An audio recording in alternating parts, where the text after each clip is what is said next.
Mesdames, Messieurs, bonsoir. Voici les titres du journal. Révision à la baisse du budget de l'État. Le président de la République a signé hier mercredi une ordonnance modifiant la loi de finances 2020, les chiffres et les innovations en tête de ce journal. Révision hebdomadaire de la riposte gouvernementale contre le Covid-19. Ce jeudi, autour du Premier ministre chef du gouvernement, mention honorable pour la mobilisation de la rentrée, inquiétude quant à la flambée de la pandémie, la synthèse des travaux dans ce 20h30. Et puis, révision à la baisse des ambitions financières des réfugiés. Le HCR reprécise le sens de l'assistance ponctuelle des Nations Unies et recadre les meneurs du mouvement d'humeur de Douala. Vous aurez ces explications dans le journal. Voilà pour les titres.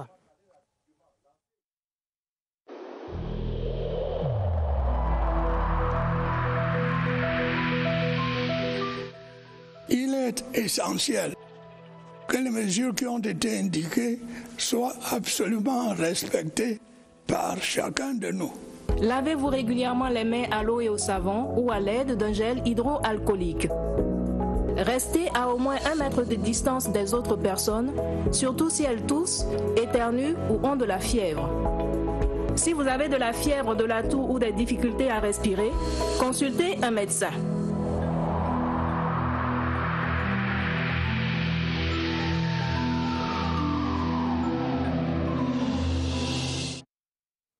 En exergue dans l'actualité, le renforcement du plan global de riposte sanitaire au Cameroun.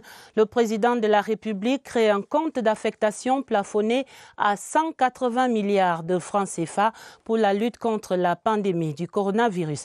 Une ordonnance du chef de l'État signée hier 3 juin révise en effet le budget de l'État à la baisse de 4 951,7 milliards à 4 409 milliards, soit une réduction de 542,7 milliards de francs CFA.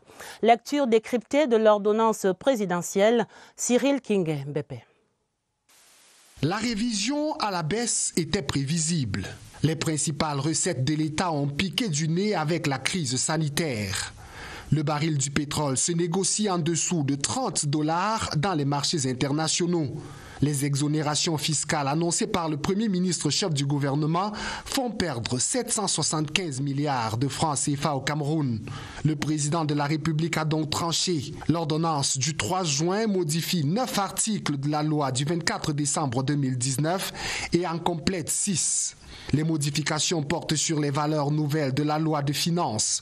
Ce sera désormais 4 409 milliards de francs CFA, une diminution de 542,7 milliards en valeur absolue. Le choc du coronavirus qui affecte la planète plonge le monde et le Cameroun dans la récession. Le taux de croissance économique est désormais estimé à moins de 1,1% en fin 2020. Pour les articles complétés, ils portent sur des exonérations des droits de taxes et douanes sur les produits et matériels de lutte contre la pandémie et suspendent certaines perceptions des intérêts de retard. En bonne place, l'article 26e bis, qui prévoit l'ouverture d'un compte d'affectation spéciale dénommé Fonds spécial de la solidarité nationale pour la lutte contre le coronavirus et ses répercussions économiques et sociales. Et l'on lit à l'article 36e bis que le plafond de ce compte est fixé à 180 milliards de francs CFA. Le Cameroun prend ainsi la mesure de la pandémie. Le plan global de riposte se veut efficace et désormais, dans tous les domaines de la vie nationale, il faut resserrer les vannes. Ce jeudi, et c'est désormais traditionnel, il y avait réunion interministérielle d'évaluation de la riposte nationale contre le Covid-19. La visioconférence présidée par le Premier ministre chef du gouvernement, Joseph Dione Ngouté, a permis de faire le point de la rentrée scolaire et universitaire et surtout du dispositif de sécurité sanitaire dans les établissements et sur les campus. Après ces exposés des ministres en charge de l'éducation, le ministre de la Santé public a également communiqué sur les dernières évolutions sur le front de la croisade contre la pandémie. La synthèse, Laurentine Bokono, à l'immeuble Étoile. Voici les chiffres actualisés cette mi-journée de l'évolution du Covid-19 au 4e jour de la reprise des classes. 6 789 cas confirmés, 4 565 personnes déclarées guéries, 203 décès, soit un pourcentage de guérison de près de 68%. Comme chaque jeudi désormais, l'évaluation de la mise en œuvre de la stratégie gouvernementale de riposte au coronavirus a permis de faire le point sur les sujets inscrits à l'ordre du jour. D'abord, sur la reprise des cours en présentiel lundi dernier. Selon les 3 ministres en charge du secteur éducatif, dans l'ensemble, l'essai aura été concluant dès le premier jour. La communauté éducative s'est mobilisée au niveau national pour en faire un succès total. Le dispositif sanitaire mis en place fonctionne à la satisfaction générale. C'est dans ce contexte rassurant qu'a été rendue possible la rentrée pour les autres classes d'examen du secondaire, à savoir les classes de 3e et de première. Autre point évoqué, la suite de l'opération de rapatriement des compatriotes encore en détresse à l'étranger. 1000 compatriotes sont concernés dans ce 3e contingent. Les opérations sont à bonne voie, rassure pour sa part le ministre des Relations extérieures, le jeune Mbela Mbela. C'est un point ultra sensible qui met en scène l'image de la diplomatie camerounaise, a souligné le premier ministre chef du gouvernement, Joseph Dion Ngouté, dans son mot introductif. Sur la gestion de ces Camerounais en provenance de l'étranger, parole a été donnée au gouverneur de la région du centre, Nasseri Paul Béa. 107 y sont actuellement en confinement dans le centre de Lembe à Yaoundé. À la fin des courses, c'est l'année scolaire, universitaire et professionnelle qui est sur le point d'être sauvée. Ce jeudi, 4e jour après la rentrée des classes d'examen, d'autres vagues d'élèves se joignent au train de la reprise des cours en présentiel. Le cas de l'enseignement technique et ses spécificités, notamment ses travaux en atelier et en groupe, comment s'opèrent-ils dans cette obligation de distanciation physique? Notre reporter Barbara Padjama est allée voir les dispositifs anti-Covid déployés par exemple au CETIC de Ngoïkele et au lycée technique ici à Yaoundé. Parcelle d'étincelles en plein exercice de soudure d'un manche de marteau.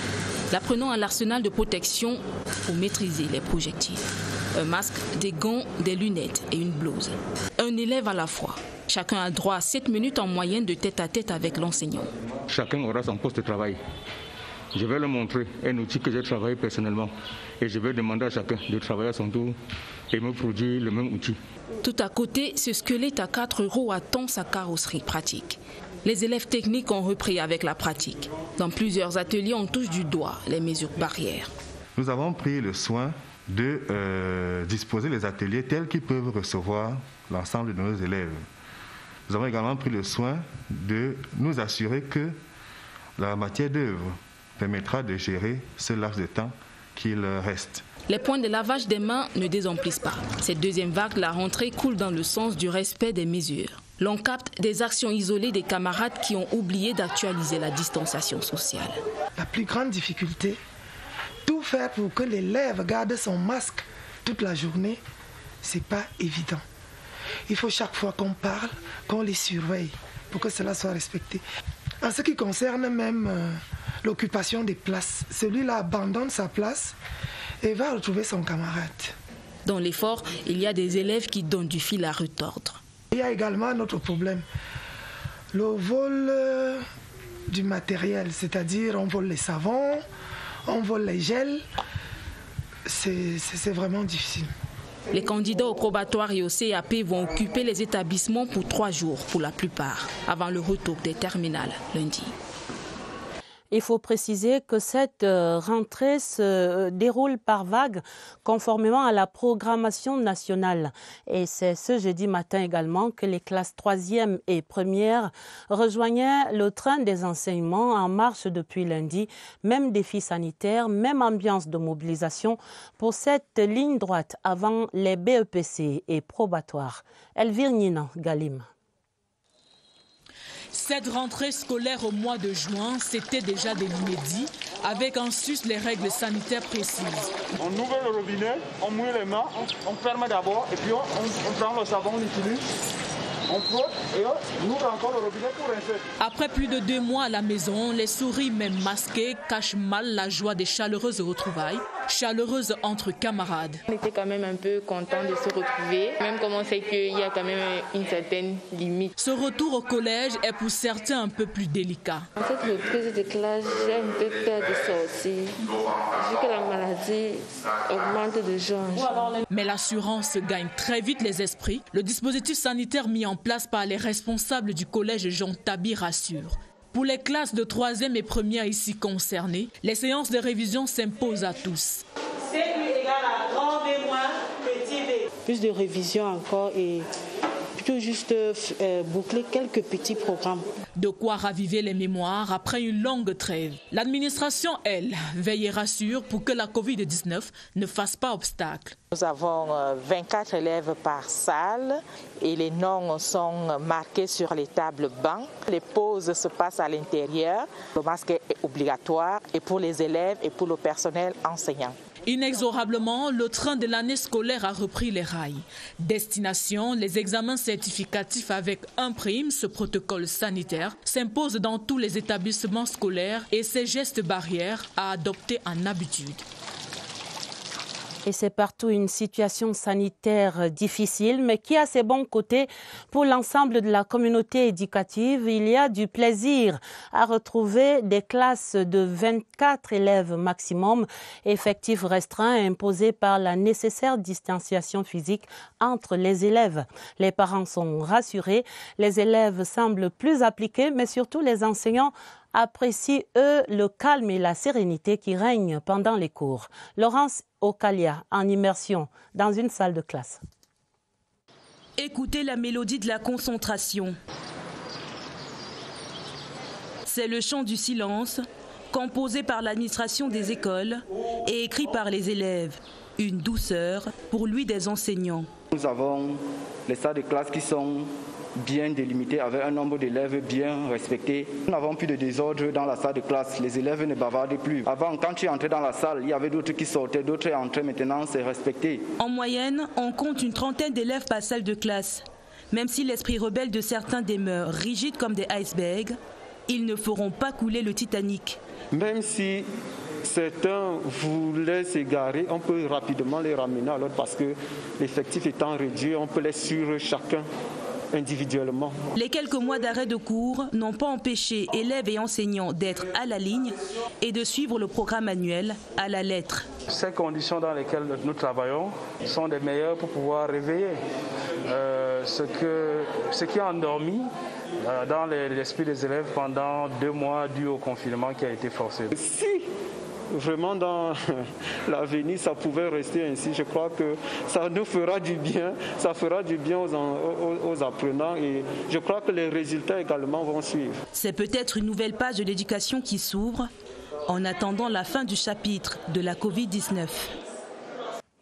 Allons dans les régions, le nord-ouest par exemple, où les élèves de Nkambe ont également renoué avec les cours en présentiel après les classes terminales et les EPA 6. Ce jeudi, c'était le tour des plus jeunes de rejoindre les établissements des lieux sécurisés par des mesures sanitaires et également rassurés par le don du chef de l'État qui est maintenant transmis aux écoles par le préfet du Donga-Menton. Retrouvons en Nkambe Augustin Guizana.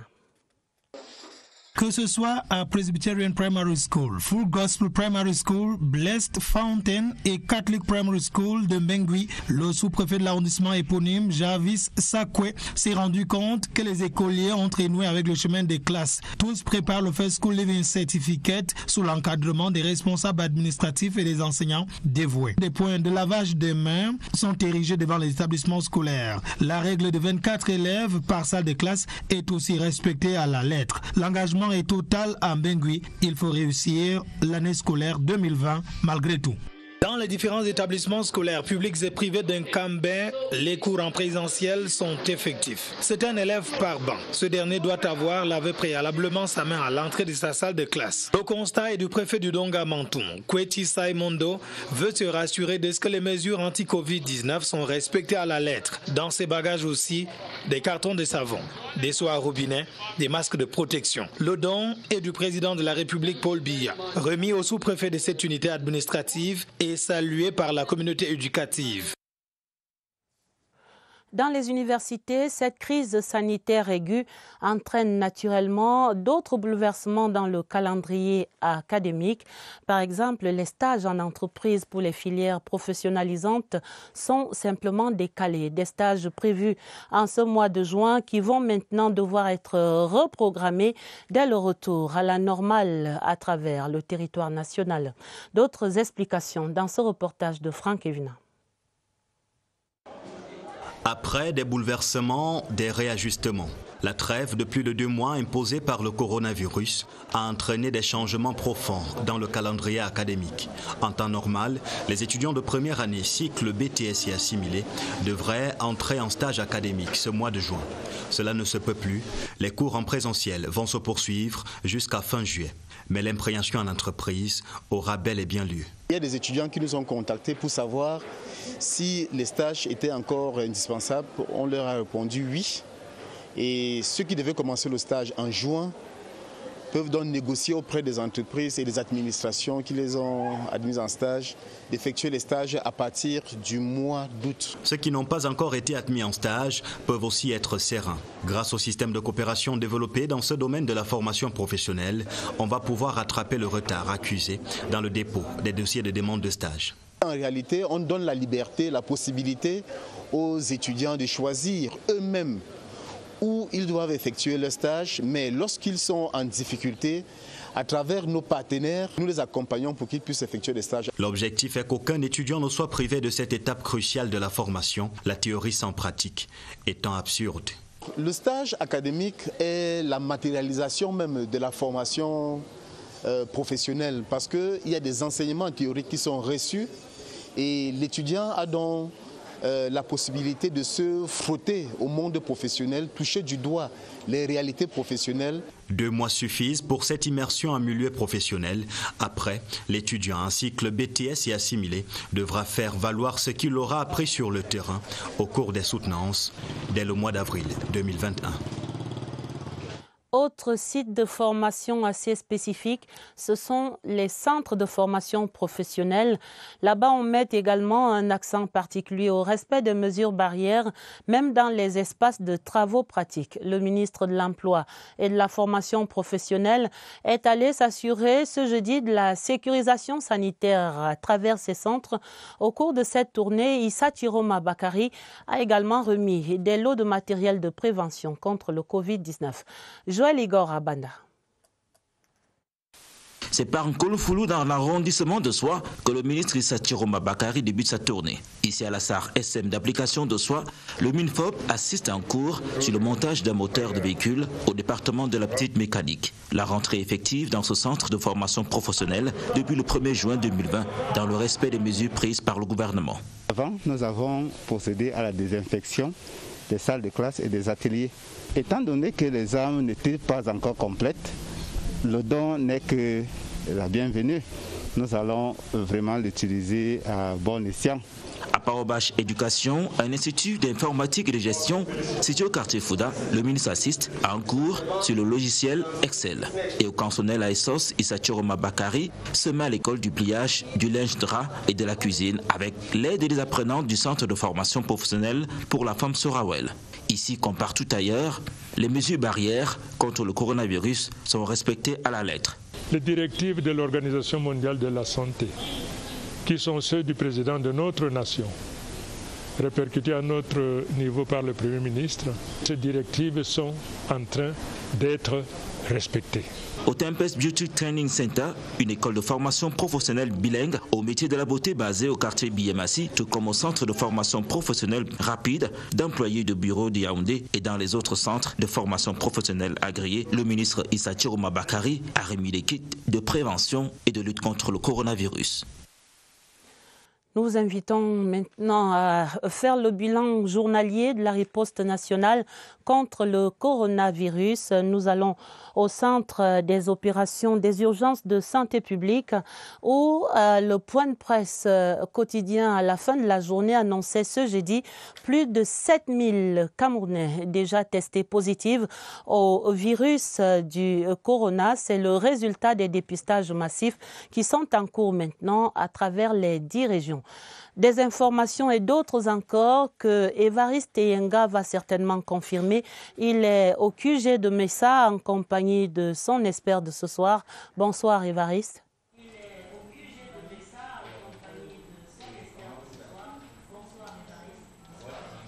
Bonsoir Adèle, 204 nouveaux cas d'infection ont été confirmés ce jour, ce qui propulse le total à plus de 7000, tel que vous l'indiquiez, 7037 précisément, le nombre de personnes déjà contaminées par la maladie au Cameroun.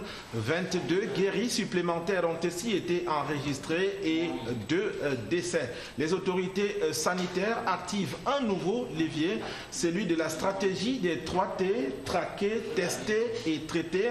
Il s'agit d'une démarche d'intensification des dépistages et de la prise en charge avec pour objectif d'atteindre le 15 juin prochain 50 000 analyses en laboratoire. Pour l'instant, c'est 50 échantillons qui ont été analysés jusqu'ici pour le résultat de plus de 7 000. Eh bien, cette stratégie vise à long terme le dépistage du plus grand nombre de personnes afin de rompre la chaîne des contaminations. Première manifestation de cette stratégie dès demain. On va installer dans les districts de santé les points de dépistage pour les rapprocher des personnes qui en sont dans le besoin. Ce soir, on parle de la manipulation et de la gestion des masques par les élèves et les étudiants. Je reçois pour cela Michel Zan, il est biologiste médical. Bonsoir Michel. Bonsoir Évariste. Si un élève ou un étudiant utilise 2 masques par jour, à quel moment de la journée doit-il le changer et comment conserver le masque de rechange? Ok. Tout dépend du type de masque. S'il s'agit d'un masque en tissu, on peut le porter tout au long de la journée. Mais maintenant, en soirée, lorsqu'on arrive à la maison, il est question de le tremper dans de l'eau chaude, le laver au savon, le sécher et le matin, on peut le repasser. Par contre, s'il s'agit d'un masque à usage unique, il est évident qu'on doit le changer en mi-journée, donc à la pause de midi. Et pour cela, on l'enlève délicatement. Et la chose la plus importante à faire, c'est de déconnecter les élastiques. Ce n'est pas pour le mal, comme disent les jeunes, c'est pour le bien de l'autre personne qui pourrait être contaminée. Ensuite, on les jette délicatement dans la poubelle appropriée. Et la chose la plus importante, on se lave les mains. Immédiatement. Immédiatement. Par rapport à la conservation, on peut conserver le masque qu'on doit changer dans une enveloppe, par exemple comme celle-ci. Ou alors, celui qui n'a pas d'enveloppe peut carrément emballer ça dans du papier format, comme celui que je vous présente là. Dites maintenant, est-ce qu'ils doivent prêter leurs masques ou emprunter les masques? Alors, jamais, au grand jamais, n'empruntez ni ne prêtez le masque à un camarade. Il s'agit d'un équipement de protection dit individuel. Pas seulement le masque. Le stylo à billes, le compas, la règle, pour une fois, doivent être personnels. Il serait aberrant que vous empruntez le masque, vous vous faites contaminer, vous arrivez à la maison, vous contaminez toute la famille. Je ne pense pas que ça sera bien pour nous. Merci Michel d'avoir répondu à nos questions. Cette précision, les personnes de bas âge sont relativement protégées parce qu'elles peuvent être porteuses mais asymptomatiques. En revanche, les personnes d'un âge avancé peuvent contracter le virus et manifester immédiatement la maladie. Il s'agit là des cas sévères qui doivent être immédiatement pris en charge. À vous. Merci Évariste, merci à Michel Bienvenuzan. Vous avez dit qu'il est biologiste médical. Merci pour toutes ces précisions et pour vous Évariste. Et pour tous nos téléspectateurs, il faut dire que l'art n'a pas encore dit son mot dans cette pandémie. Des artistes, musiciens africains et d'autres acteurs sont maintenant mobilisés pour bouter la pandémie hors du continent. Ils se sont associés au réseau social Facebook, à la Croix-Rouge et au Croissant-Rouge et ils viennent de lancer une campagne numérique dénommée Africa Together pour appeler à la vigilance face au Covid-19. Une campagne numérique qui prévoit dès ce jeudi soir un festival de 2 jours qui s'ouvre et ce sera pour tous les artistes du continent avec la participation naturellement des porte-étendards du Cameroun à ce grand rassemblement continental. Voici un morceau choisi de ce spectacle virtuel diffusé en streaming sur Facebook Live. C'est dans ce reportage de Laetitia Onana qui vous met de l'eau à la bouche. Comme Daphné, artiste musicienne camerounaise, d'autres stars d'Afrique donnent de la voix pour appeler à la vigilance face à la Covid-19.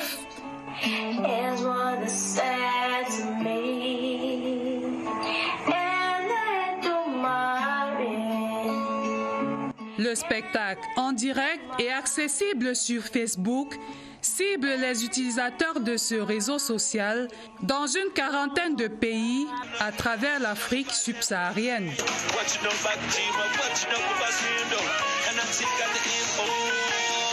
Au-delà des performances musicales que savourent déjà les internautes, Africa Together mènera une campagne digitale de sensibilisation avec des messages de prévention contre la pandémie élaborés par des experts de la santé. Une initiative de plus et pas de trop du mouvement international de la Croix-Rouge et du Croissant-Rouge dans un contexte où de plus en plus de cas confirmés de coronavirus sont recensés au sein des communautés africaines.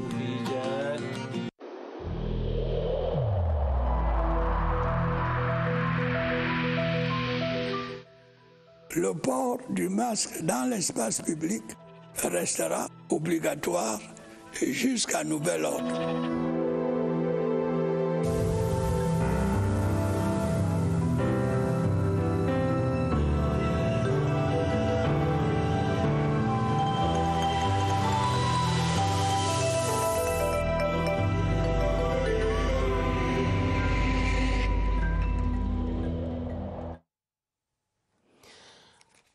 Prolongeons à présent la célébration de la Journée internationale des casques bleus des Nations Unies. C'était le 29 mai. L'instance africaine des formations de soutien à la paix et le ministère des Relations extérieures se sont associés pour une visioconférence ce jeudi à Yaoundé à l'occasion de cet événement. Le thème de la rencontre, la participation de la femme dans le leadership du maintien de la paix dans les missions des Nations Unies. Ce qu'il faut en retenir, Pierre Evembe. Quartier Bastos à Yaoundé, au siège de l'APSTA, l'African Peace Support Trainers Association, un pan de l'avenir des femmes dans les opérations de maintien de la paix des Nations Unies, ouvrait des lignes d'espoir. Dans la salle des actes de cette auguste institution basée au Cameroun, le respect des mesures barrières était le substrat d'une visioconférence où experts du Nigeria, du Kenya, du Mali, du Pérou et bien sûr du Cameroun ont échangé sans tabou ni verrou sur les pesanteurs qui empêchent les États d'atteindre les quotas d'au moins 20% des femmes dans les missions de maintien de la paix. Nous pouvons dire que la situation est générale dans tout le monde entier. Parce que si vous prenez les statistiques des Nations Unies, si vous comparez les effectifs du Cameroun par rapport aux autres pays des Nations Unies, vous allez vous rendre compte que le Cameroun est bien placé. Il n'est pas parmi les derniers. Le secrétaire exécutif de l'APSTA, le commissaire divisionnaire Cécile Oyono-Netom, a capitalisé cette journée internationale des casques bleus de l'ONU, tenue le 29 mai dernier, pour mieux armer les femmes. Nous avons réfléchi sur comment est-ce que les pays contributeurs peuvent rendre les carrières sécuritaires et militaires attractives pour les femmes. Comment est-ce que les pays contributeurs, le Cameroun en fait partie, peuvent promouvoir la mobilité internationale de ces dames et répondre afin qu'elles puissent rejoindre les missions de paix. Femme audacieuse, opérationnelle, formée sans complexe, voilà le profil qui va terrasser les préjugés sexistes qui noircissent les casques bleus. Nous allons à Garoua, dans la région du Nord, pour découvrir les nouveaux profils des responsables qui prennent la tête de la navette. Le président du conseil d'administration, Moussa Yaya, et le directeur général, Abel Odé, prennent effectivement les commandes du laboratoire national vétérinaire après l'installation par le ministre de l'élevage, des pêches et des industries animales, le docteur Taïga. Nous allons voir le cahier de charges de ces nouveaux responsables avec Claver Pascal Ndanga à Garoua. L'euphorie sera de courte durée pour le nouveau président du conseil d'administration du laboratoire national vétérinaire, Dr Moussa Yaya, et le nouveau directeur général, Dr Abel Ouad, installés dans leurs fonctions. Pour le ministre de l'élevage, des pêches et des industries animales, Dr Taïga, ces nouveaux responsables devront mettre très vite leur riche expérience tant nationale qu'internationale au service de la navette pour produire suffisamment de vaccins et de produits biologiques afin de couvrir les besoins du pays. Le ministre de l'élevage insiste sur la diversification de la gamme, mais surtout la souscription à la dimension de la compétitivité pour développer de nouveaux marchés en Afrique et dans le monde. Des défis que comptent bien relever les promus. Renforcer la compétitivité de cette structure ô combien importante, n'est-ce pas, pour notre pays. Je m'engage à faire fonctionner le LANAVET et à le rehausser sur le plan national et international. Bien avant ces cérémonies d'installation qui se sont déroulées de respect des mesures barrières contre le coronavirus, le ministre de l'élevage, des pêches et des industries animales, Dr Taïga, qu'accompagne le gouverneur de la région du Nord, Jean Abatédi, prenait part à une session extraordinaire du conseil d'administration de la navette qui doit continuer à s'affirmer comme un outil stratégique du secteur vétérinaire au Cameroun pour un réel développement du secteur rural. Il y a eu un grave accident de la circulation cette fin d'après-midi sur l'axe Ngaoundéré-Touboro. C'est dans l'arrondissement de Ngana, dans cette région de la Damawa. Une collision entre un véhicule Carina E et un camion roulant dans le sens inverse qui aura fait 8 morts. Les 8 passagers de la Carina E tués sur le coup. Images et sons de ce drame à Ngaoundéré. Salomon Kankili. Complètement saccagé, tous ses occupants sur le carreau et sans vie. Ces images insoutenables témoignent de la violence du choc avec ce camion semi-remorque en provenance de Ngaoundéré. L'accident mortel a lieu dans la zone de Mbidou, dans l'arrondissement de Ngangha. Le gouverneur de la Damawa, informé, est immédiatement descendu sur les lieux du drame. Le petit véhicule qui est venu sens Touboro a pris l'option de pouvoir doubler un petit véhicule qui allait dans le même sens, je crois. Mais malheureusement pour lui, il n'a pas pu réussir ses mouvements et il est entré sous la semi-remorque. Alors nous déplorons encore 8 morts. Une fois de plus, l'insouciance a été encore manifestée par les usagers de la route, en l'occurrence les conducteurs des engins. Les premières conclusions des éléments de la gendarmerie et ceux du corps national des sapeurs-pompiers font état d'un mauvais dépassement du véhicule sinistré. L'excès de vitesse du conducteur sous une forte pluie est aussi mis en cause.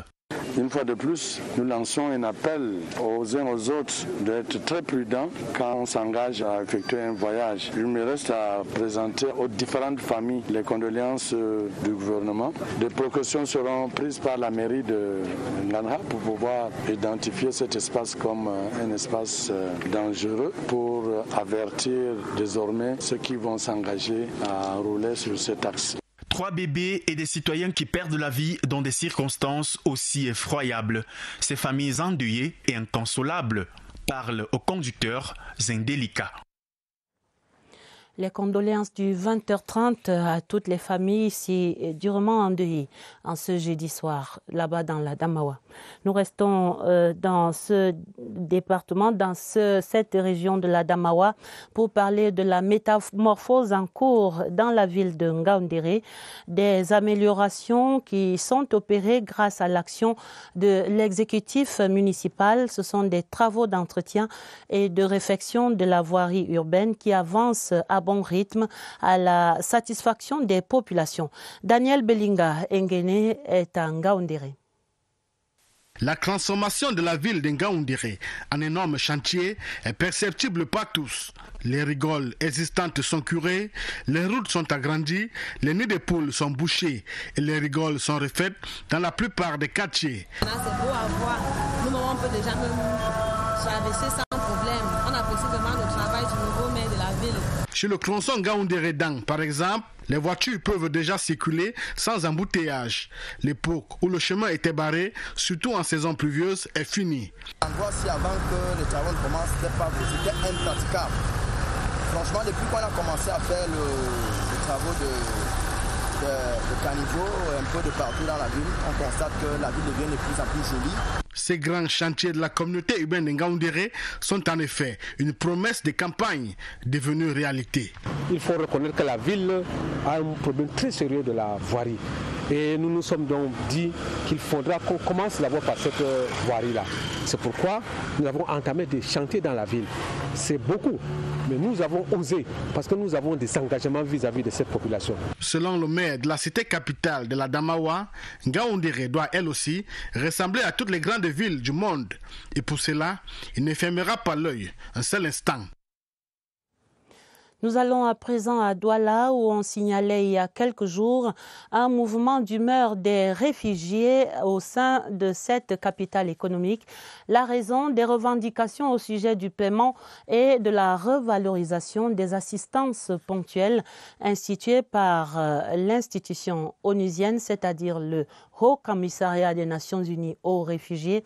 Et ce jeudi, Jean Bosco Ruchati, l'administrateur principal du HCR, il est chargé de la coordination des opérations là-bas. Il a tenu à dissiper tout malentendu devant la presse.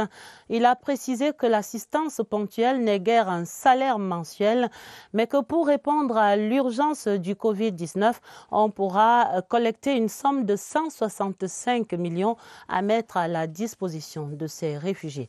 José Gaëtan Changa. Le HCR a choisi son siège social pour donner certains éclaircissements. D'entrée de jeu, le mouvement d'humeur des réfugiés de Douala n'est pas justifié.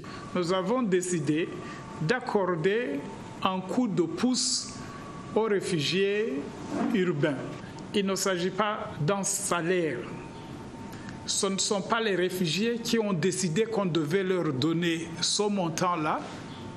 C'est l'équipe du HCR qui s'est dit qu'il fallait donner un coup de pouce à des réfugiés à qui normalement on ne donne pas ces montants. Néanmoins, pour gérer à bien la pandémie causée par le Covid-19, 165 millions de francs CFA ont été mis à la disposition de 400 000 personnes vivant dans les camps. Le montant total que nous avions mobilisé correspond à 165 millions de francs CFA. Ce montant est toujours disponible et on va le distribuer. Les réfugiés pris en charge par le HCR passeront à la caisse dans une semaine, soit 20 000 francs CFA pour les familles modestes et 30 000 francs pour celles à revenus très faibles. Des sommes qui représentent 2 mois d'assistance ponctuelle. Voilà qui est clair. Ici, dans le centre Info, dans le département de la Mefoué-Afamba, les lycées et collèges de ce département recevaient ce jeudi des équipements et des thermoflash. C'est un don du vice-président du Sénat, Sylvestre Naondoa, pour renforcer la riposte contre le coronavirus à travers ces établissements scolaires. Le reportage de Mathieu Kemgo. Un thermoflash pour chacun des 15 lycées de la Mefoué-Afamba. Les responsables de ces établissements scolaires du secondaire public ont fait le déplacement du lycée classique de Fou pour recevoir le don du vice-président du Sénat, Sylvestre Naondoa. Madame la ministre des enseignements secondaires tient à ce que les enfants soient en santé au sein de l'établissement. Nous sommes donc très honorés de recevoir des thermoflash qui nous permettent de prendre la température de nos apprenants. Dans la lutte contre le Covid-19, c'est un instrument vital. Ça nous permet de prévenir et de référer les élèves qui présenteraient quelques signes entre autres choses, une température élevée. Ce geste n'est pas le premier du sénateur Na Ondoa dans la bataille contre le Covid-19 dans ce département. Cette fois, l'accent est mis sur la santé des élèves alors que ces derniers viennent de reprendre le chemin de l'école. Nous disons aux populations de Mfou que le combat est là, la menace est là, elle est réelle, il faut rester éveillé et nous n'allons jamais cesser de le rappeler à nos enfants, à nos élèves que la République ne veut perdre personne. Les différents responsables des enseignements secondaires et des lycées de la Mefou et Afamba ont dit leur gratitude aux donateurs, promettant d'orienter tous les cas suspects vers les structures sanitaires agréées. Également dans cette croisade, la mairie de Yaoundé 3e qui lance l'opération École sans Covid-19. S'il s'agit de doter tous les établissements scolaires publics et privés de cet arrondissement de matériel de lutte contre la pandémie. C'est une initiative conjointe du maire de Yaoundé 3e et du député Vincent de Paul Maïtoundi qui réjouit naturellement la communauté éducative. Pierre Binambaga. Pour une rentrée scolaire sans Covid-19 dans l'arrondissement de Yaoundé 3e. Pour atteindre cet objectif noble, la mairie de Yaoundé 3e et le député à l'Assemblée nationale, Vincent de Paul Maotou, conjuguent leurs efforts. Une opération 100 000 masques pour une rentrée scolaire sécurisée, essayer de sensibiliser nos élèves, nos enfants pour qu'ils se sentent responsables et d'eux-mêmes et surtout qu'ils veillent autour d'eux. Nous avons 6 grands secteurs. Nous allons élaborer un calendrier et nous le suivrons à la lettre. Les chefs d'établissement sont sensibles à cette marque de générosité. Nous avons des jeunes Camerounais entre nos mains, ce dont va nous aider à combattre ceux qui minent notre monde aujourd'hui. Le sous-préfet de Yaoundé 3e salue l'initiative. Ce que nous faisons aujourd'hui est un début et j'en profite pour lancer un appel à toutes les autres âmes de bonne volonté qui peuvent accompagner ces initiatives. L'opération rentrée sans Covid-19 n'est qu'à sa phase de lancement. Tous les établissements de la commune de Yaoundé 3e recevront et dans les délais courts leur matériel de protection contre le Covid-19. Dans la région de l'extrême nord, la communauté éducative de l'arrondissement de Mokolo vient également de recevoir du matériel de protection contre le Covid-19, un don du député Ousmane Dawai pour maintenir la pandémie hors des campus scolaires et universitaires de cet arrondissement. Honoré Mbouaké est à CRTV Nord. C'est sans crainte que les élèves de 11 cantons de Mokolo renouent avec l'ambiance de la rentrée scolaire. Le manque de kits d'hygiène pour le respect des gestes barrières contre le Covid-19 n'est plus un problème. L'honorable Ousmane Dawai vient de leur livrer le nécessaire. On pourra se servir de ce don et les déposer à l'enceinte des établissements. Le député RDPC du Mayo-Tchanaga 1, conscient des défis qui interpellent les élus dans la croisade contre cette pandémie, joue ainsi sa partition. Une maladie planétaire qui a pris du coup tout le monde entier. C'est pour cela que j'ai dû penser aussi à ma population. Les bénéficiaires ont été invités à utiliser rationnellement les dons reçus pour repousser le Covid-19 dans son dernier retranchement. Ce matériel arrive justement à point nommé compte tenu de l'échéance de la rentrée. Une séance de démonstration de lavage de mains a été faite par le responsable du centre de santé local afin que nul n'en ignore. Orange Cameroun accompagne le ministère des enseignements secondaires dans la vulgarisation des enseignements en ligne. C'est un engagement qui était pris en début de cette semaine par le directeur général de cette société au cours de la cérémonie de mise en ligne des enseignements secondaires pour le bonheur de millions d'élèves à travers le territoire national. Hawa Issa est dans le centre. Orange Cameroun se positionne comme un partenaire de poids dans l'implémentation des enseignements en ligne voulus par le ministère des enseignements secondaires. D'ailleurs, l'opérateur de téléphonie mobile a fait ses preuves dans le secteur de l'éducation avec à la clé de nombreuses réalisations dans les différents établissements scolaires du pays. La Fondation Orange le fait depuis 10 ans. Nous avons construit des écoles, nous avons construit des points d'eau, nous avons donné des contenus éducatifs, nous avons donné des ordinateurs à beaucoup d'écoles. Aujourd'hui, il était normal que nous soyons ici pour aider au développement de l'éducation à distance. La mise en ligne des enseignements par le MINSEC est une véritable opportunité pour l'opérateur de téléphonie mobile qui dispose de l'expertise nécessaire et des canaux de distribution gratuite des enseignements à large échelle. Ce projet d'enseignement à distance est tout à fait en ligne avec ce que nous voulons faire, c'est-à-dire amener la connectivité et faire au Cameroun ce que nous avons fait dans d'autres pays, c'est-à-dire développer les contenus. Au niveau du groupe Orange, nous avons accès à des bases de contenu très importantes que nous mettons à disposition du gouvernement.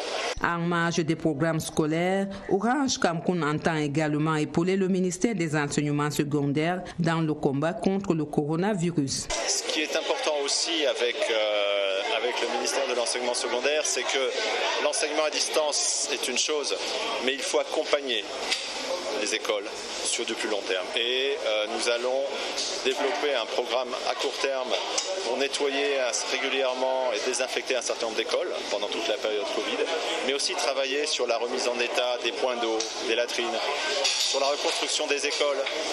Le pays a besoin d'énormément d'investissements dans ce domaine. Partenaire de l'éducation et de la santé, Orange Cameroun, à travers sa fondation, sillonne le territoire national en soutien au gouvernement camerounais. Et c'est la fin de ce 20h30. Le journal était préparé avec la collaboration de Cyril Kingembepe et de Augusta Ngononga. Vous aurez un autre journal sur cette antenne à minuit, présenté par Elvis Teke et Sadou Mamoudou. Retrouvez après ce journal sur cette antenne le magazine Discovery pour les éditions du 20h30 du week-end dès demain vendredi. Vous serez en compagnie de Atta Badine Omar et je vous souhaite de rester en bonne santé. Notez donc ces précieux rappels pour vous prémunir du Covid-19 et de toute contamination. Très bonne santé donc et d'avance un excellent week-end à lundi 20h30.